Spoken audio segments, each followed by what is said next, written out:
Si nous continuons d'en parler, c'est juste parce que nous sommes encore bien choqués par cette annonce faite à l'ouverture de la CAN par le président Motsepe. La Coupe d'Afrique tous les 4 ans.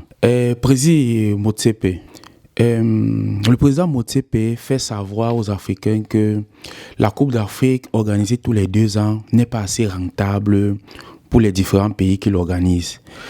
Président Motsepe, plus que parler de rentabilité pour les pays africains, pour les pays organisateurs de la Coupe d'Afrique des Nations, c'est une affaire d'orgueil, c'est une affaire de fierté. Ce n'est pas une affaire de rentabilité. Parce que comme vous savez tous, la plupart des infrastructures après des grandes compétitions sont abandonnées, comme les stades de football. Mais les choses qui restent principalement pour ces pays-là, ce sont des routes, ce sont des hôpitaux, ce sont des hôtels, ce sont toutes ces infrastructures qui sont construites dont les populations peuvent bénéficier directement.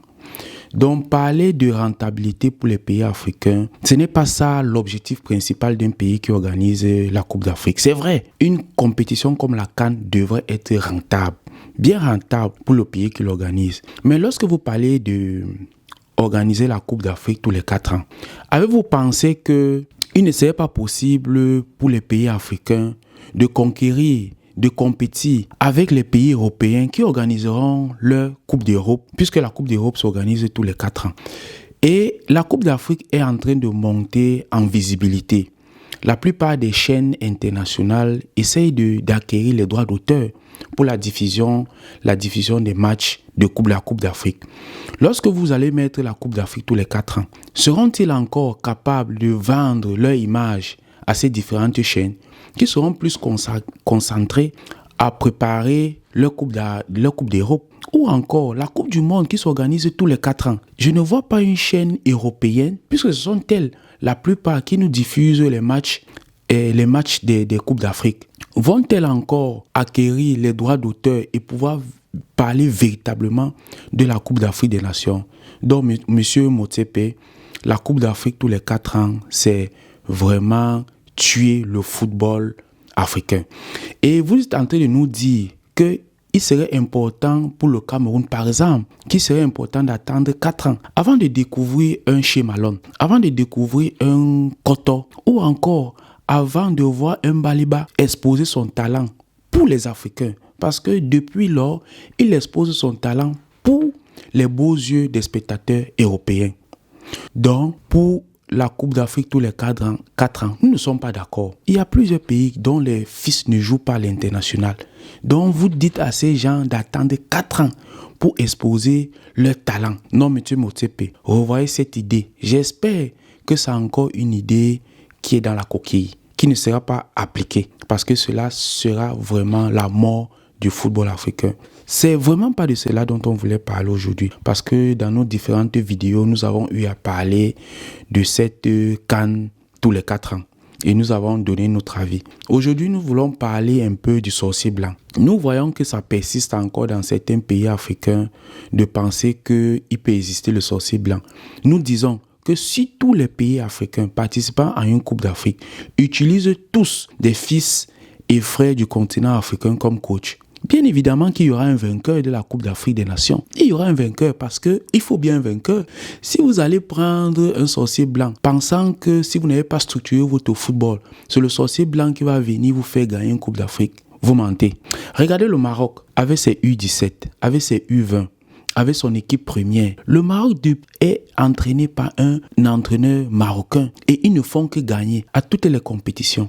À toutes les catégories, les Marocains s'imposent. Donc ce n'est pas le sorcier blanc qui viendra vous sortir votre football de l'ombre. Organisez votre football et vous allez gagner des compétitions. Donc pour cette CAN 2025 du côté du Maroc, sur les différentes équipes participantes, nous avons comme ça 58%, c'est-à-dire 14 entraîneurs du continent africain et 10, donc 42% sont des expatriés. C'est encore timide, mais c'est déjà pas mal. Donc le Maroc entraîné par Gragui, on a la Zambie entraînée par Moses Chikone, on a Osama San qui entraîne l'Égypte, on a Eric Chele qui entraîne le Nigeria, on a Sami Trabelsi qui entraîne la Tunisie, on a Pape Thiaw qui entraîne le Sénégal, on a Brahma Traoré qui entraîne le Burkina Faso, on a John Misha qui entraîne la Guinée équatoriale, on a James Kwesi Appiah qui entraîne le Soudan, on a MSC Faye qui entraîne la Côte d'Ivoire, d'Ivoire.